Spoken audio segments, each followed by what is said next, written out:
پیغام شیر کول دا په هر مسلمان باندې لازم دي، ضروری دي، ځکه د مسلمان مال ته خطره ده او ورسره د مسلمان جان ته هم خطره ده. نو چې د مسلمان مال او جان ته خطره ده نو پکار ده زما د یو شیر د لاسه، زما د یو ویډیو پیغام د لاسه یو مسلمان هغه مال بچ کېدی شي، جانې بچ. علیکم ملګرو، یو پراټ شروع دی، یو دوکه شروع ده. زه وایم چې تاسو ټول ته خبر کړم او تاسو د ټول مسلمانان خبر کړئ چې ځان د دې دوکې نه وساتي او څوک مسلمان دوکه نه کړي. دا نن سبا OLX شو، فیسبوک مارکیټ شو، په دې کې د ګاړو سیل کېږي. په دې کې د ګاړو سیل کېږي. زه تاسو ته طریقه ښیم چې دیو په څه طریقې سره خلکو ته وایي د 10 لکو روپو ګاړی او دیو ورکړي چې دا په 4 لک روپۍ دی. صحیح ده. نو چې کله ته وایې چې کوم ځای کې دی ستا لوکیشن، نو تا ته وایي چې یاره لاهور کې دی، یا تا ته وایي چې په اټک کې دی، یا تا ته وایي چې په اسلام آباد کې دی. دلته راشه. نو چې تا هلته لاړ شي نو بیا درنه ټول جیب ووایي. صحیح ده. هلته چې لاړ شي نو تا ته وایي پلانکي ځای ته راشه، دلته کې ګاډی ولاړ دی. چې تا هلته لاړ شي نو تا خو ځان سره 10 لکه 15 لکه 20 لکه روپۍ وړي. نو هلته راباندې تومانچه کېږي، وایي راکړه پیسې، اوس راکوه پیسې. نو تا خو ګاډی بولئ. او دا د 100 کسانو سره وشو. اوس ما ته یو کس ویل چې زمونږ یو رشته دارو او په OLX کې دا چا ګاډی ورکړی چې یاره دا ګاډی دی او دا مونږ خرڅو. نو هغه ورته ویل چې دا کوم ځای کې دی لوکیشن؟ ورته ویل چې پلانکي ځای ته راشه.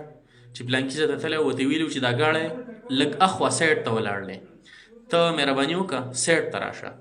نو چې هغه سایډ ته تللی دی نو هلته په بیټک کې کېناستلی دی. نو هلته څه کسانو پښتانه نو په وک کې ورته ویلو چې خپې سپکوه د خدای بنده، د کومې روپۍ چې دې راوړي دي نو ولې دا هم د نه اخلي. نو هغه ښه وه، په ټایم باندې د هغه ځای نه راتښتېدلی و، راغلی و، شړې ته یې بولې و. بل کس هغه په 10 لکو روپو ګاډی و او هغه ورته هلته لیکلی و 6 لکه 7 لکه روپۍ. نو هغه ورته ویلو چې دا کوم ځای کې دی؟ نو ورته ویل چې پلانکي ځای ته راشه.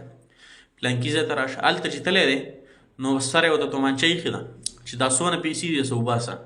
نه یې ګاډی واغستو او هسې لاړو. او د غریب به دا ارمانو چې یاره د 10 لکو روپو ګاډی دی، زه یې په 4 لکه والم نو په 8 لکه هم چې خرڅ شي نو 4 لکه روپۍ ګټه کوي، غټ شی دی. نو ته به په دغه نیت باندې ګاډی اخلي نو بیا به ستا سره دا دوکه وشي چې هغه شته پیسې به درنه والي. پیغام شیر کول دا په هر مسلمان باندې لازم دي، ضروری دي، ځکه د مسلمان مال ته خطره ده او ورسره د مسلمان جان ته هم خطره ده. نو چې د مسلمان مال او جان ته خطره ده نو پکار ده زما د یو شیر د لاسه، زما د یو ویډیو پیغام د لاسه یو مسلمان هغه مال بچ کېدی شي، جانې بچ کېدی شي، عزت یې بچ کېدی شي. نو ولې نه چې خپل مسلمان ته سیده لار وښیو، خپل مسلمان ته سمه خبره وکړو. نو ملګرو دا یو پراټ شروع دی. نو لہذا OLX او فیسبوک مارکیټ په دې کې چې کم ګاډي ماډي خرڅوي خلک، اوس مونږ دا نه وایو چې ټول داسې دي، خو دې کې کسان راوتلي دي سي پراټ کوي، دوکه کوي او ستا نه پیسې اخلي. نور داسې نه ده چې یاره په دې کې ټول خلک هم داسې دي. ټول خلک داسې نه دي، ښه خلک پکې شته، خو اوس دا څیز د خلکو بدنام کو. 100 کسانو نه پیسې ووالې، 100 کسانو نه ګاډي ورنکړه او پیسې ترې واغستې. نو د څه د تومانچې په زور باندې چې وباسه پیسې وباسه. نو هغه به تا ته ووایي چې یاره مثال تا ته وایي چې راشه دلته کې ارزان ګاډی دی، چې ته لاړ شي هغه شته پیسې به درنه والي.